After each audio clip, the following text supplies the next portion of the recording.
Buenas noches a todas y a todos.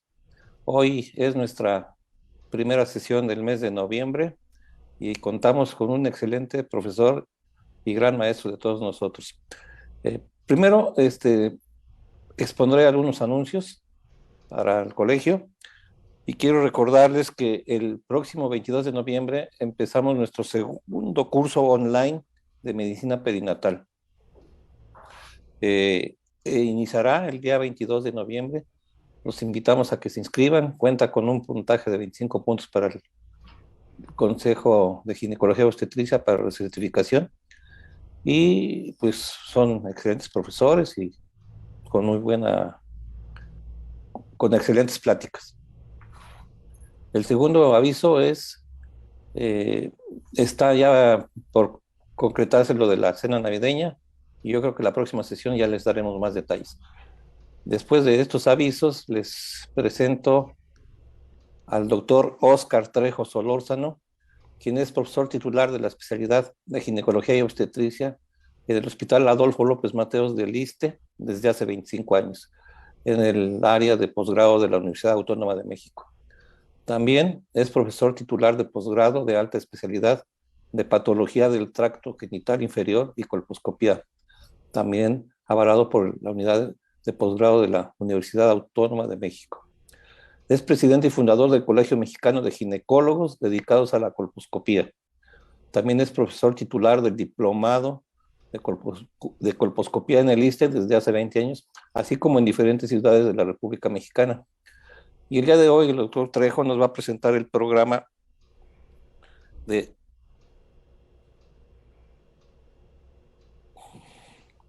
qué son las pruebas de PCR para el virus del papiloma humano. Sin más, los dejo con el doctor. Adelante, doctor. Muchas gracias, doctor Fuentes, y también agradecerle al doctor Méndez Trujeque por su invitación a este evento. Buenas noches a todos. Bueno, aclaro un poco, yo me jubilé del ISSSTE hace 5 años y todo eso que me hizo favor el doctor Fuentes de mencionar, pues soy ex de todo eso. Entonces el diplomado sí lo sigo dando en la provincia. Hemos visitado 40 sedes en la República Mexicana y pues es una lucha que tenemos que seguir adelante por todo lo que van ustedes a ver en esta conferencia. Voy a tratar de explicarlo de manera ágil porque yo creo que entre las grandes trabas que hemos tenido para difundir las pruebas moleculares a nivel institucional es que no ha existido una capacitación hacia el grupo médico del primer nivel, todo el complejo de salud del primer nivel, y ha entrado en muchas confusiones desde el inicio de esta prueba que estamos haciendo en el ISSSTE, más o menos desde el año 2012. Entonces, vamos a platicar un poquito de esta experiencia. Voy a pasar aquí.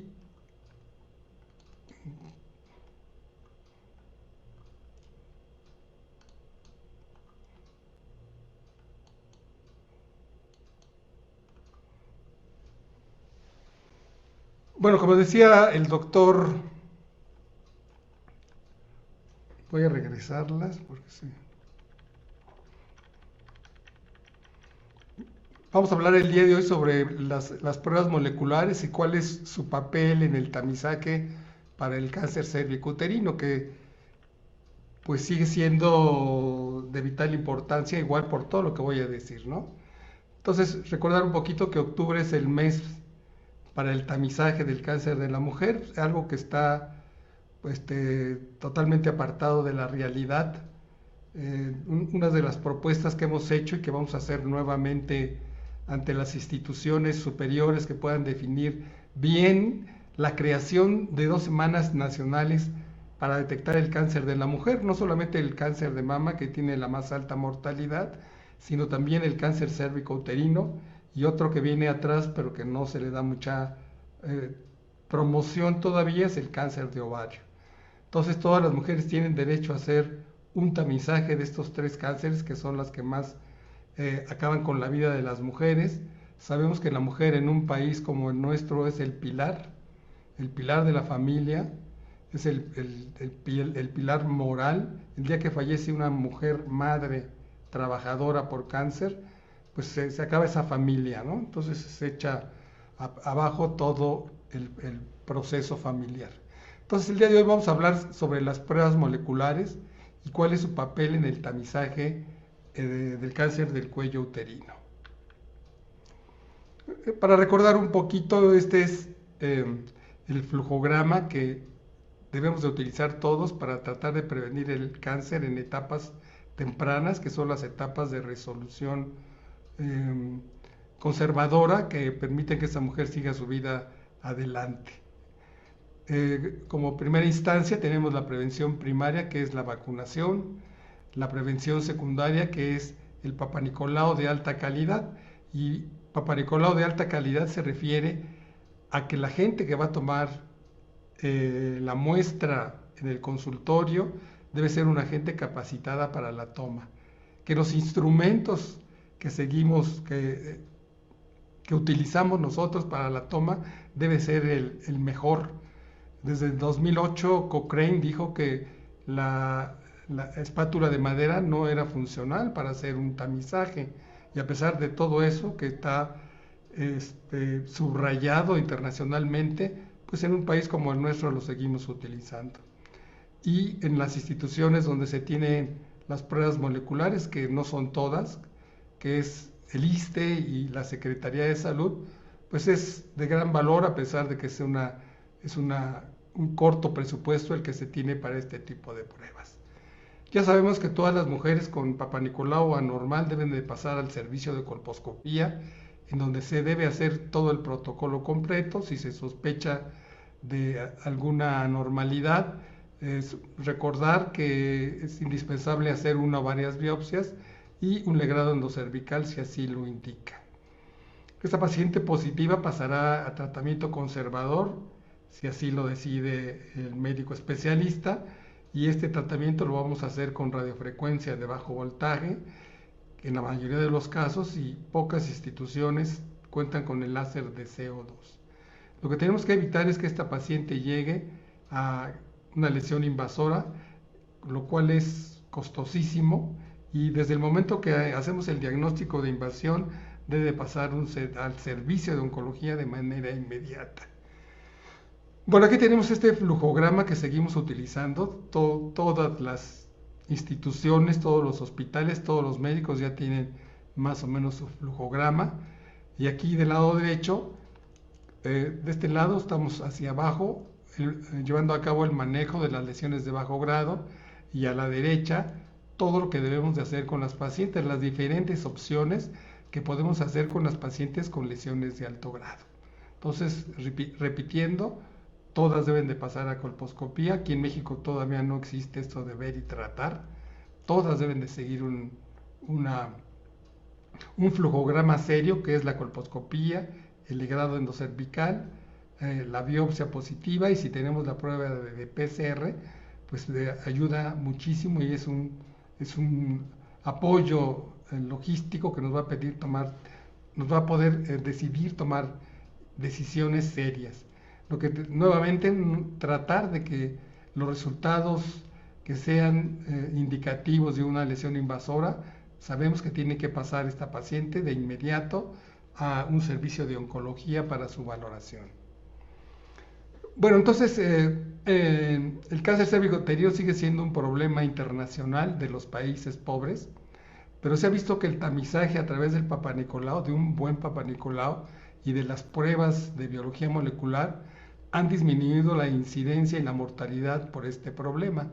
La citología bien tomada en los países económicamente retrasados, se ha visto que ha roto notablemente la mortalidad por cáncer del cuello uterino.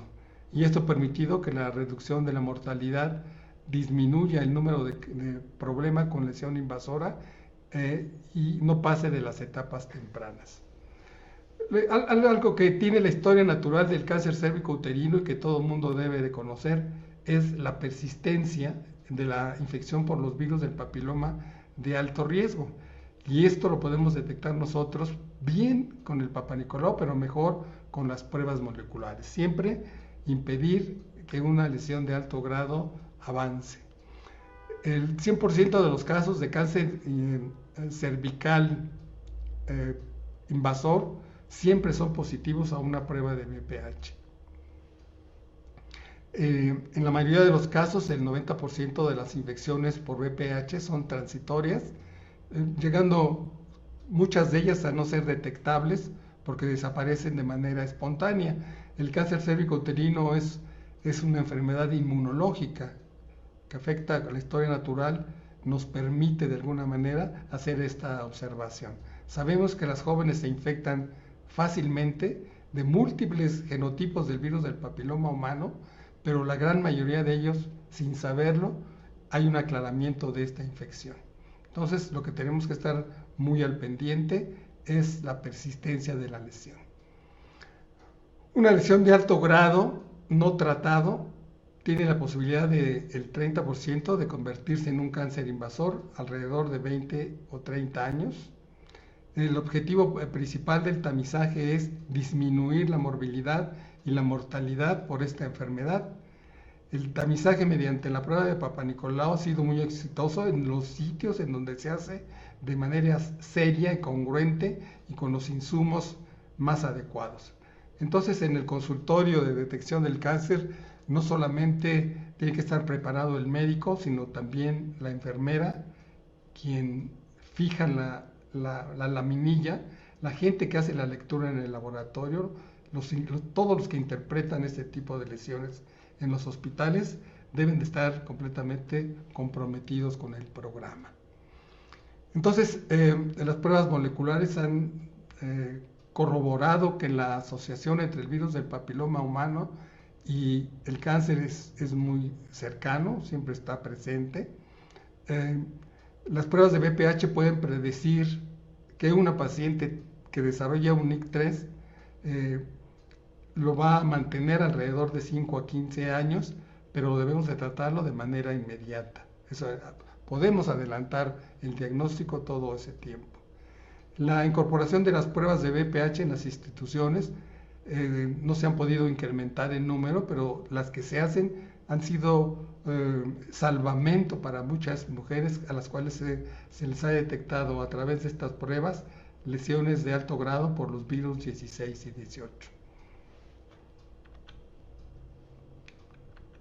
Bueno, aquí vemos como resultado en esta pirámide de 500,000 casos de cáncer cérvico-uterino,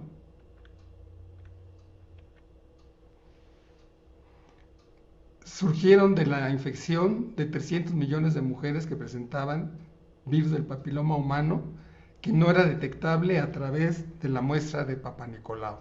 Entonces el Papa Nicolau, si tiene un flujograma mal hecho por falta de capacitación, es posible que se vayan muchas pacientes con enfermedad por falta de competencia del personal de salud.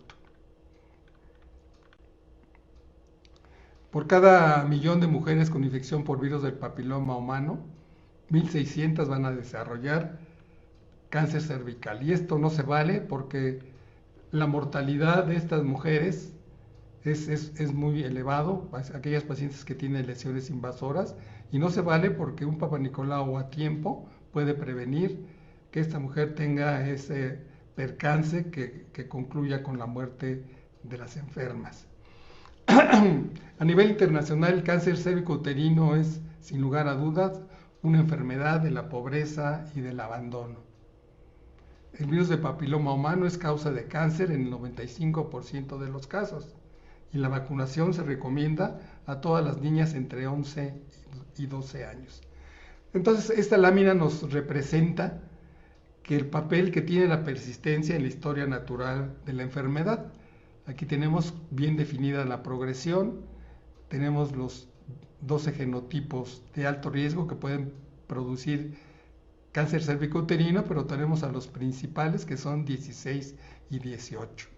Entonces 16 sabemos que es el primer lugar, 18 está presente, pero esos genotipos que vienen en las pruebas de PCR, todos juntos, producen solamente el 2% de las lesiones invasoras.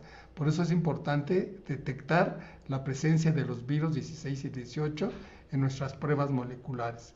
Y aquí estamos viendo que la historia natural de progresión hasta una lesión invasora y la muerte. Entonces, ¿cuál era el problema que tenían las pruebas de hibridación que se hacía anteriormente en la Secretaría de Salud, que era la captura de híbridos, que nos detectaba las 14, si había presencia de VPH, detectaba a estos 14 genotipos como iguales? Las pruebas que se hacen actualmente nos detecta estas 12 aparte y la presencia de 16 y 18, que ya nos da una facilidad de tomar decisiones de manera inmediata para el tratamiento de esta mujer. ¿Qué es lo que pasa con la historia natural del cáncer cérvico-uterino en los países en donde la incidencia es muy elevada? Ven ustedes, está elevadísima la incidencia cuando no se les hace nada a las pacientes. Poquito menor, pero elevada también, es cuando solamente tenemos la prueba de Papa Nicolau. Aquí, cuando tenemos la vacuna para VPH, y en la parte inferior, con la menor mortalidad e incidencia, están juntas la vacuna para el VPH y la prueba de virus del papiloma. Entonces esto es lo ideal para hacer, pero pues obviamente en nuestros países es un poquito complicado. Vamos a tratar de explicar de manera muy sencilla. Les comentaba yo al principio que cuando llegó al ISSSTE en la prueba de PCR, yo creo que no hubo tiempo de capacitar a todos los médicos del primer nivel del país en donde se hacían las pruebas moleculares, y el problema que teníamos es que las pruebas positivas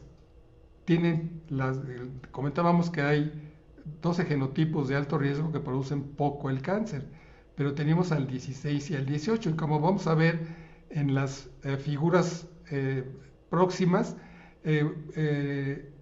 estos genotipos de alto riesgo que producen poco cáncer cervicouterino son pacientes que se mantienen en observación, y estos médicos que no entendían y que no leían y que no les interesaba el programa mandaban a todas las pacientes como pacientes con una lesión precancerosa de actividad en ese momento. Es una paciente que iba a morir de manera inmediata si no acudía al servicio de colposcopía. Entonces, ¿qué sabemos de la prueba de la captura de híbridos? La reacción en cadena de polimerasa es una técnica que es muy semejante, y el creador fue el doctor Kary Mullis, que es un investigador norteamericano, que él desde tiempo atrás ya había razonado y había tratado de hacer algunas investigaciones en cuanto al papel de la polimerasa en una reacción en cadena, pero por algunas circunstancias no había logrado el término y el flujograma perfecto para esta prueba de reacción en cadena de la polimerasa, y sus biógrafos comentan que en algún viaje durante él estaba manejando, le llegó la idea de qué es lo que le faltaba a su proyecto, y que no era más que ajustar el calentamiento de las hileras del ADN para poderse desprender y llevar a cabo la prueba hasta el final con resultados positivos. Entonces, no fue reconocido de manera inmediata esta gran aportación que tuvo científica el doctor Mullis, pero hasta el año 1993, 10 años después, se le entregó el premio Nobel por esta investigación, y que es un negocio para la industria farmacéutica importante porque se utiliza en este momento para muchas situaciones. Él era un aficionado a estar en el mar y era viajero importante para todas las playas en donde había este deporte. y muy exitoso también deportivamente el doctor Mullis. Entonces vamos a ver en lo que falta de esta plática qué es la reacción en cadena de polimerasa, qué son las pruebas de PCR para virus de alto riesgo, para qué se utilizan, si son solamente para virus, cómo se lleva a cabo el proceso de detección, cuál es su indicación precisa, tiene costo-beneficio para la salud pública, se puede utilizar en el embarazo y la menopausia, se utiliza en pacientes tratadas con láser, radiofrecuencia o cirugía tradicional. Eso lo vamos a ver más adelante. Bueno, este es el ADN del virus del papiloma humano. A lo mejor ustedes ya vieron o ya conocen esta figura, pero aquí había que destacar algo muy importante en estas capas superficiales del virus. L2, la parte de L2 del virus del papiloma, es junto con el L1 son las que se utilizan para hacer la vacuna. Aquí en la E2, que es early 2, es donde ocurren muchos de los cambios genéticos y vamos a encontrar los genes de expresión en la cadena de ADN de esta célula. El doctor Mullis comentaba que si una cadena de ADN de una célula se pudiera medir, la cadena en longitud medía o mide alrededor de 2 metros. Entonces hay bastante parte del ADN que tenemos para poder hacer un estudio en específico. Entonces, esta prueba de PCR consta de 3 pasos los más importantes, que es la desnaturalización, que es en el momento que se va a separar las dos hileras del ADN de la célula en estudio, la hibridación, que es la que nos va a permitir poner en contacto las hebras del ADN con los testigos para poder identificar exactamente el problema que estamos tratando de investigar.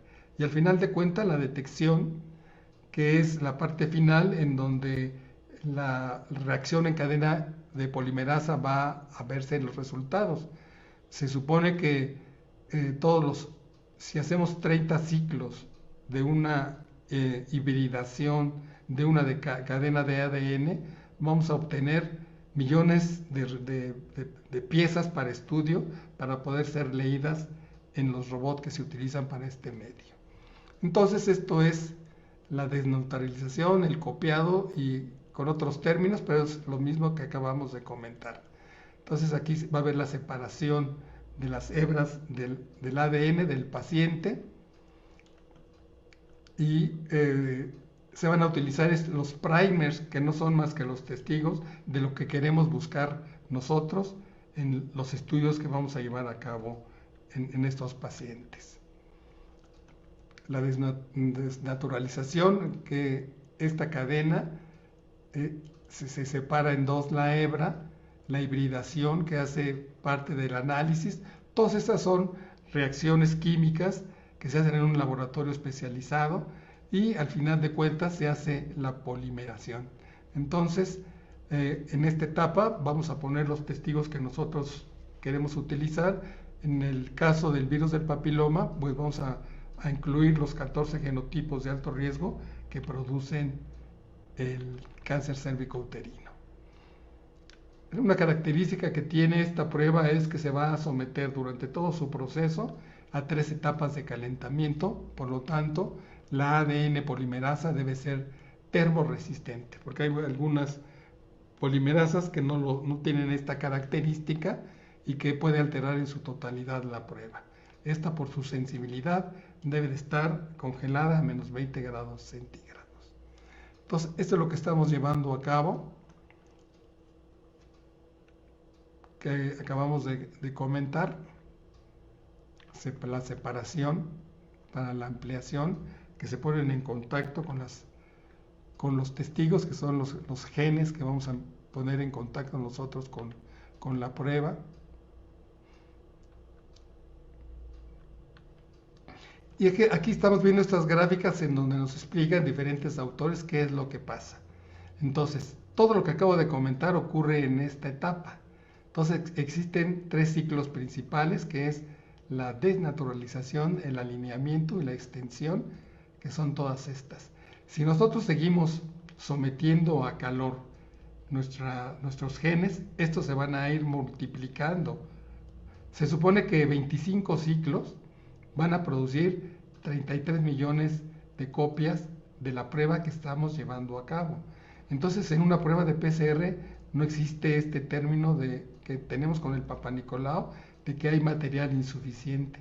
Una prueba de PCR sirve en todos los casos por este mecanismo que se está llevando a cabo, estas 3 etapas de calentamiento que comentaba yo que el doctor Mullis no lograba identificar, y hasta que tomó cambios en su investigación, logró que esta replicación de los ADN fueran por millones y que se pudiera llevar a cabo la función. Bueno, entonces, ¿cuál es el proceso? Entonces, tomamos la prueba, la toma a través de la brocha de polietileno, se toma de la zona de transformación con la brocha que ustedes ya conocen. Esta es una brocha que se utilizó inicialmente para hacer solamente citología en base líquida, pero se vio que el medio alcohol con que se colocaban las células a través de la toma con la brocha de polietileno servía también para hacer las pruebas de PCR. En los Estados Unidos, el material que se toma para hacer una citología de base líquida o una prueba de PCR, obligadamente tiene que estar en el laboratorio clínico alrededor de 5 años, porque en este frasquito podemos identificar todos los antecedentes que tiene la mujer en las células que se capturaron durante este proceso. Entonces es un medio de alcohol, un alcohol especial, y ya hecha la prueba, se llevan al laboratorio. Este es un robot que todo el proceso, independientemente de la colocación de los frascos, que son alrededor de 95, este proceso los hace en 1 o 2 horas, y funcionando todo el día nos puede hacer un número importante de resultados de las pruebas tomadas en el consultorio. Entonces, a partir de esto, el ser humano no toca la prueba porque todo está robotizado. Todo lo que mencionamos anteriormente, que es la separación, el acoplamiento con los testigos y la lectura, se llevan de manera automatizada. Al término del ciclo, la misma plataforma manda los resultados a una computadora para hacer la lectura, y de manera inmediata se van a vertir los resultados en el laboratorio, y en los Estados Unidos pueden recibir los médicos el resultado de la prueba al día siguiente a través de este sistema de computación. Bueno, es la prueba con que trabajamos en el ISSSTE, y actualmente la que trabaja la Secretaría de Salud en estos momentos es una prueba en la cual es una prueba cualitativa multiplex en tiempo real que detecta los 14 genotipos de virus de alto riesgo que de alguna manera generan el cáncer cervicouterino. Aquí tenemos estos canales en donde vamos a obtener los resultados de la prueba. Aquí en esta zona tenemos lo que se llama panel o pool, que nos detecta los 12 genotipos que todos juntos pueden producir el 2% del cáncer cervicouterino. Y aquí lo importante es la detección de los genotipos 16 y 18. Esto que se llama betaglobina es un controlador de calidad de la muestra dentro del mismo robot. Cuando ve que de alguna manera alguna de las pruebas que enviamos nosotros no tiene la cantidad suficiente para ser leída en la computadora, esta betaglobina vuelve a mandar esa muestra a lectura y hacer todo el proceso nuevamente de las 3 etapas de calentamiento, para que esa muestra que no tenía material suficiente, después de un nuevo proceso se vuelva fácil hacer su lectura, o prácticamente hacer una lectura tan normal como fue el resto del grupo. Entonces, esta prueba va a identificar los tipos 16 y 18 que no lo hacían las pruebas anteriores que se procesaban en la Secretaría de Salud y un panel de 12. Entonces, hacemos mención de esta porque lo vamos a ver más adelante en los flujogramas. Entonces, aquí están todos estos genotipos en el panel o pool.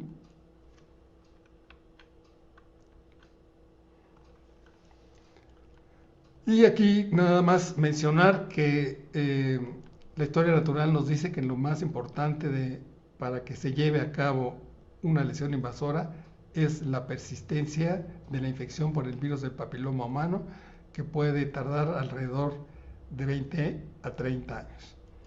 ¿Por qué le tomamos la prueba al grupo de mujeres entre 35 y 64 años de edad? Porque se ha visto que a nivel internacional los estudios mencionan que esta es la etapa en que la mujer de alguna manera inmunológicamente ya no está autoprotegida, que es más lábil a las infecciones por los virus de alto riesgo en caso de persistencia de lesión. El grupo por edad, el grupo de mujeres menores de 35 años, son mujeres que tienen un sistema inmunológico, y si no tienen cofactores igual como cualquier otra enfermedad, estas mujeres pueden desechar la infección de manera espontánea, aclararla de manera espontánea en un periodo hasta de 2 años. Pero las mujeres que tienen persistencia de los virus después de los 35 años, va a ser muy difícil que tengan un aclaramiento si hay una persistencia, si hay cofactores, que ustedes ya saben cuáles son, y que de alguna manera van a permitir que progrese la enfermedad. Bueno, eso es lo que se hace en una clínica de colposcopía de una institución. De primera instancia, de acuerdo a los protocolos locales, se puede tomar solamente una prueba de PCR o se puede acompañar una prueba de PCR y un Papanicolau, como lo hacíamos o como se hace en el Hospital López Mateos. Y aquí tenemos estas opciones de resultados. Citología negativa y prueba de PCR negativa para el pool y para el 16 y el 18, el costo-beneficio de esta prueba nos dice que a esta mujer ya no hay que hacerle ningún Papanicolau y ninguna otra prueba para tamizaje por cáncer cérvico-uterino en los próximos 3 a 5 años. En los países en el norte de Europa, en donde esta prueba pues es una prueba que ya tiene bastante tiempo de seguimiento, las mujeres con prueba negativa se presentan alrededor de los 7 años a su nuevo tamizaje. Entonces es muy importante esto, el costo-beneficio. Esta paciente ya no se tiene que hacer nada en los próximos 3 a 5 años, de acuerdo al criterio del médico tratante. Entonces, aquí en la siguiente etapa, si esta paciente es positiva para el pool, pero tiene un Papanicolau negativo, el pool son los 12 genotipos de alto riesgo que tienen poca probabilidad de producir cáncer, pero los tenemos presentes. A esta paciente no hay que mandarla al servicio de colposcopía. Se le tendrá que hacer una nueva prueba aproximadamente en 1 año. Se da tratamiento si cursa con un proceso infeccioso activo y la veremos en 1 año nuevamente en la clínica del primer nivel. Cuando el resultado es una prueba negativa para PCR, pero tiene un Papanicolau positivo para una lesión de alto grado, probable, esta paciente sí pasa a colposcopía.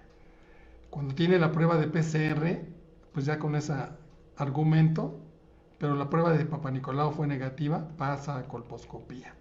Cuando las 2 pruebas del tamizaje son positivos, pasa a colposcopía. Entonces, en esta parte podemos aprovechar nosotros, pues para ocupar los recursos que se hacen en ocasiones. En algunos hospitales toman el Papanicolau cada 6 meses a la misma paciente para aumentar productividad, pero la realidad es que si son negativas no hay que hacerles nada.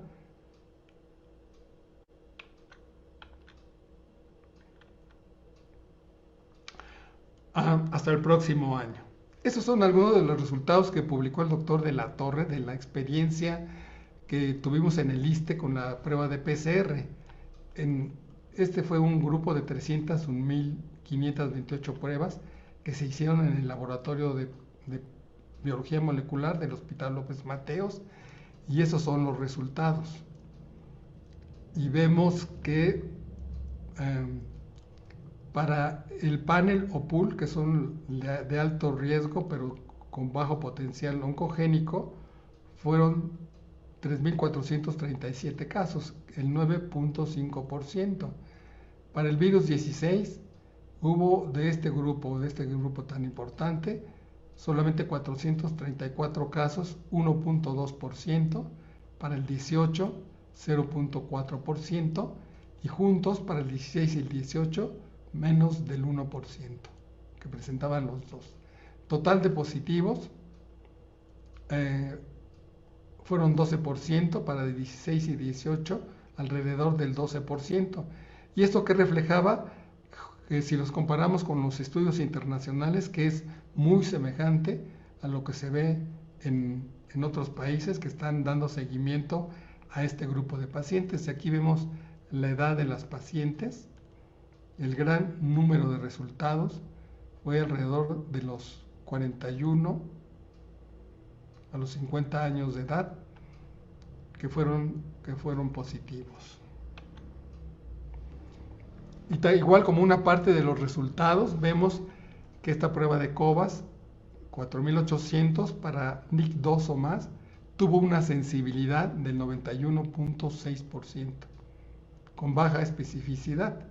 Ese es uno de los inconvenientes que tiene esta prueba. Entonces, vemos que son las pruebas moleculares muy sensibles para detectar a los virus de super alto riesgo. Entonces, esto es un trabajo que presentaron en Dinamarca, en los cuales esas pacientes tenían un Papa Nicolau normal, pero el seguimiento a través de la prueba de PCR era muy elevado, ¿no? Se fue elevando conforme pasaba el tiempo. ¿Qué otros marcadores vamos a utilizar nosotros para confirmar y para detectar las lesiones por el virus del papiloma humano número 16? Bueno, los biomarcadores, que son las pruebas de inmunohistoquímica que se hacen en el Hospital López Mateos y en algunos laboratorios privados de la Ciudad de México. Y dice que P16 es un biomarcador, es una proteína que sobreexpresa el tejido del epitelio plano estratificado como consecuencia de una infección por el virus del papiloma humano. Y sabemos que este biomarcador es el único recomendado para la detección cervical de alto grado. Pero esta prueba inmunohistoquímica es muy costosa y no se puede utilizar en el tamizaje. Nosotros lo estuvimos utilizando solamente para confirmar la infección por este virus, en la extensión de la lesión, y esto, debido al costo, también no se puede abrir a todo el grupo de pacientes. Entonces, es una prueba válida para brindar la confirmación definitiva de las lesiones precancerosas del cuello uterino. Entonces, este es P16 y Ki67, que detecta la coexpresión del P16. Es una prueba conjunta que nos permite confirmar que la infección está activa y que nos va a permitir tomar una determinación. Entonces, ¿en qué consiste? En que la pigmentación con los medios que se hacen la prueba de P16 nos va a permitir ver que las anormalidades dentro del núcleo, aquí estamos viendo una lesión con dos núcleos, los núcleos agrandados, aquí esas alteraciones importantes, y esta prueba es una prueba confirmativa por la obviedad de los cambios. La binucleación es uno de los cambios que vemos. Y aunado a todo esto, en una prueba histológica, vemos cómo el grosor del epitelio está infiltrado en sus 3/3, lo que nos permite hacer un diagnóstico de que se trata de una lesión de alto grado y poder hacer una determinación del procedimiento que vamos a hacer nosotros. Los pigmentos que se utilizan, los colorantes que se utilizan para estas pruebas son muy importantes y no dejan lugar a duda de que esta enfermedad está activa. Aquí, pues, la prueba con P16 con Ki 67 y estos otros que son pruebas semejantes que solamente se utilizan en área de investigación. Nosotros solamente estamos procesando con P16 y Ki 67. Bueno, entonces, ¿cuál es el valor de las pruebas moleculares y cuál es la prueba ideal para hacer un tamizaje amplio en un país en donde la mortalidad es muy importante? Pues el papel de estas pruebas moleculares es identificar a todas las mujeres con lesiones premalignas por su alta sensibilidad. Ya dijimos que tiene más del 91% de especificidad, perdón, de sensibilidad, y existe un pero en estas pruebas que es la baja especificidad que tiene para esta enfermedad, pero que no es impedimento para seguir adelante. ¿Y cuáles son las características de las pruebas de BPH? Son pruebas objetivas, reproducibles y muy efectivas. Entonces, aquí no es posible mencionar ese término que teníamos muy frecuentemente en los hospitales de que no tenía muestra. Esas son pruebas que se pueden confiar en su totalidad. Decíamos que tienen como desventaja una especificidad limitada y son de costo muy elevado para población abierta. Y entonces esta prueba, el prestigio que han tenido las pruebas moleculares a nivel internacional es que son las pruebas ideales para hacer primera elección de un tamizaje primario para detectar el cáncer cervical.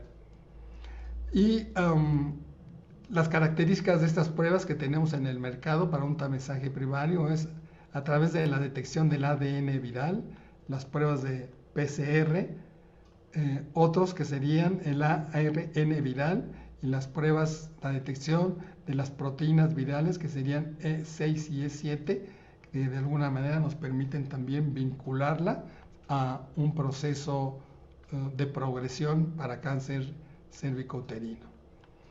Esas son las pruebas que hay en el mercado, algunas ya están en México, como la captura de híbridos, que pasó a mejor vida, porque esta solamente nos decía si era positiva o negativa. Y la prueba de Roche nos dice en los resultados que tiene 16 y 18 o 18 y positivo o negativo el pool. Están las pruebas de Qiagen y todo el resto de las pruebas que están tratando de entrar al mercado latinoamericano, que funcionan, que pues lamentablemente el alto costo de las pruebas impide que de alguna manera estén a la mano. Tenemos todas las herramientas para detener el cáncer cervicouterino en los países en vías de desarrollo a través de estas pruebas de tamizaje que no podemos utilizar por lo que ya comentamos. ¿Y qué es lo que pasa en México con el tamizaje para el cáncer cervicouterino? Todo este grupo de mujeres son mujeres trabajadoras en instituciones públicas o en instituciones privadas que tienen un horario de 8 a 16 horas y cuando quieren irse a tomar la prueba, los centros de salud están cerrados. Entonces los centros de salud funcionan de 8 a 16 y este grupo de pacientes nunca se pueden hacer el tamizaje para detener el cáncer cervicouterino, no se pueden hacer una mastografía y tampoco se pueden hacer un ultrasonido transvaginal para detectar la posibilidad de una lesión por cáncer en el ovario. Entonces, por eso yo comentaba al principio que debemos de tener ayuda de los funcionarios que pueden implementar 2 semanas de salud para que las mujeres en un día vayan a hacerse una prueba de Papá Nicolau, al otro día vayan a hacerse una prueba de mama y al otro día una prueba de ultrasonido del ovario. Obviamente lo del ovario es un sueño porque no tenemos infraestructura en los centros de salud ni personal capacitado para hacer un ultrasonido transvaginal. Pero eso debe ser en los países económicamente ricos.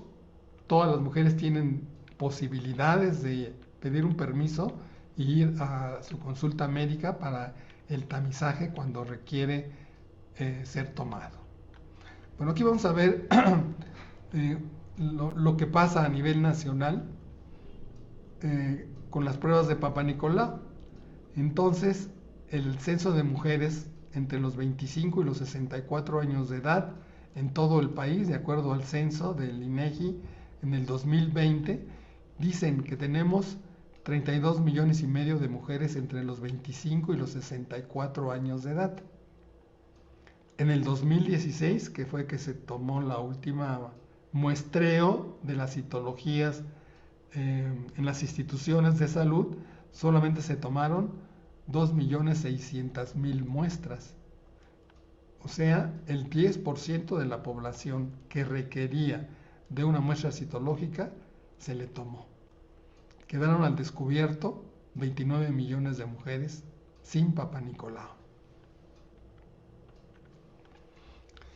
Y aquí tenemos lo que pasa con las pruebas de biología molecular en nuestro país, en las instituciones. Tenemos mujeres de 35 a 64 años de edad, que es la indicación. De acuerdo al censo, hay 22 millones y medio de mujeres entre los 35 y los 64 años de edad que requerían de una prueba molecular. Ese año no, bueno, eso lo dividíamos entre 5. En los últimos 5 años, en el país se han tomado 1.100.000 pruebas de PCR. Entonces, ¿qué quiere decir esto? Que hay 19 millones de mujeres que requieren de la prueba molecular y que no se les ha tomado por falta de presupuesto. Casi 20 millones de mujeres. Entonces, pues obviamente la incidencia aumentará. Necesitamos ampliar la cobertura del tamizaje ya como conclusiones, mejorar la calidad del tamizaje. En un país como el nuestro y como el resto de los países latinoamericanos, la única prueba que tenemos para avanzar es una prueba de Papá Nicolau de alta calidad. Capacitación en los médicos, utensilios para la toma, los más certificados, personal en el área de lectura de patología para que nos brinde un buen diagnóstico de la prueba y nos comente la calidad de lo que estamos haciendo. Sabemos que en muchas clínicas alejadas de las grandes metrópolis, la estudiante de enfermería le toca poner en la laminilla el citospray a 10 centímetros y las pocas células que mal tomamos, pues con la presión del citospray, pues las vuela y tenemos que ir a conseguirlas al piso o a la piernera a ver dónde está ese material celular. Entonces eso es falta de capacitación.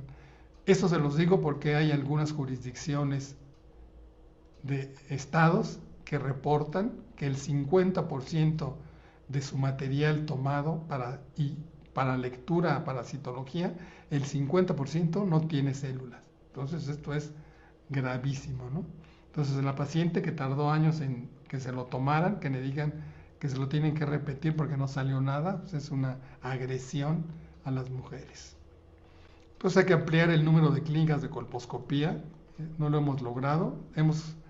Desde que se inició la norma oficial mexicana para adiestramiento en colposcopía, que esto ocurrió hace 25 años, seguimos sin tener el número suficiente de clínicas de colposcopía en el país.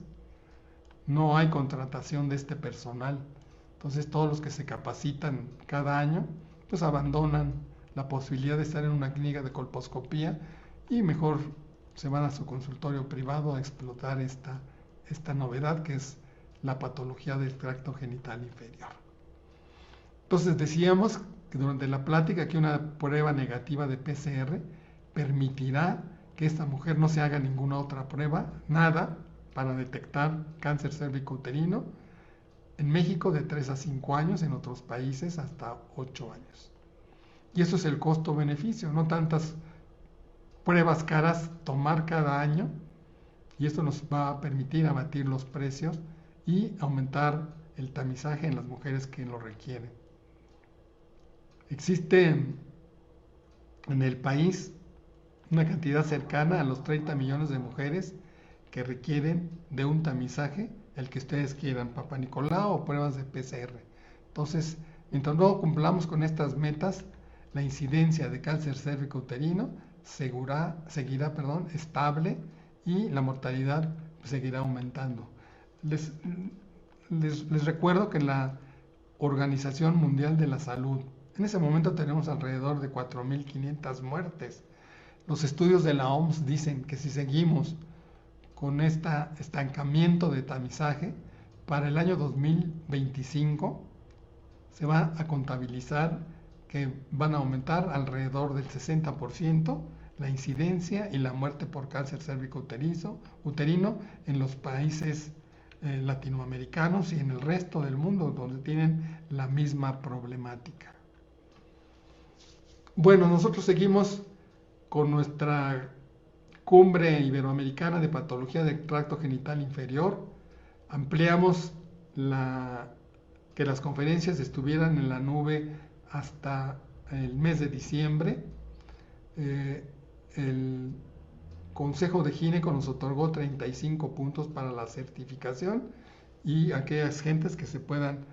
Yo les recomiendo mucho porque se hablan temas de suma importancia para la gente que está ligada al tamizaje y a la problemática seria de los cánceres de la mujer, a que tomen esta experiencia que nos va a permitir avanzar a todos juntos. Yo les agradezco mucho por su atención y espero que esta charla de alguna manera sirva para que no nos separemos del compromiso que tenemos con la mujer quintanarroense y con la mujer mexicana que requiere tanto de nuestros servicios. Muchas gracias.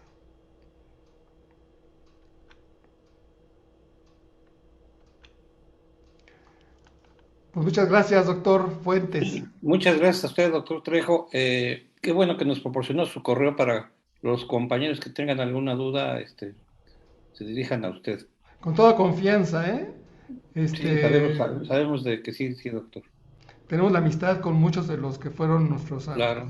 ahora nuestros amigos, que fueron nuestros alumnos, y tienen algunas dudas en el diagnóstico y la interpretación, y lo hacemos con mucho gusto a toda la República Mexicana. Muchas gracias, doctor Trejo. Pues buenas noches y ahí estamos en contacto. Ojalá ya nos podamos ver personalmente. Con todo gusto. Muchas Buenas gracias. noches. Muchas gracias.